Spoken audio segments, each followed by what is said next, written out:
या आरोपीला, खंडणीतला आरोपी, ज्या दिवशी याच्यावर गुन्हा झाला, 11 तारखेला गुन्हा नोंद झाला.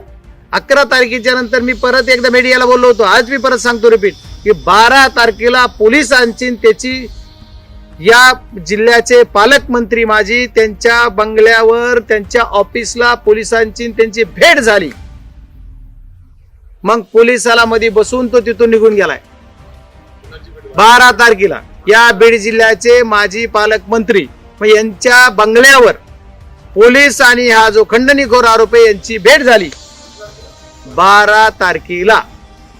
तर मग 12 तारखेला 12-13 समजा एका दिवस मागा पुढे, तर त्या दिवशी झाली भेट. तर मग तो पोलीस मध्ये बाहेर मग निघून जातोय सेल्फ मारून. तर मग पोलिसांनी याला सोडलं कसं? बरं, पोलीस यांना गार्ड आहे, ते कुठल्या पदावर आहे आरोपी माहित नाही, पण यांना गार्ड आहेत पोलीसचे. आज मला संरक्षणला गार्ड आहे माझ्यासोबत. मी जर कुठं चाललो तर त्या गार्डला कळलं पाहिजे की तू थांब. त्यांची जिम्मेदारी आहे गार्डची की आम्ही चांगलं काम असो वाईट काम असो आमच्या बरोबर 24 घंटे राहणं. मग गुन्हा झालेला आरोपी बरोबर परत पुन्हा गार्ड कसे राहिले?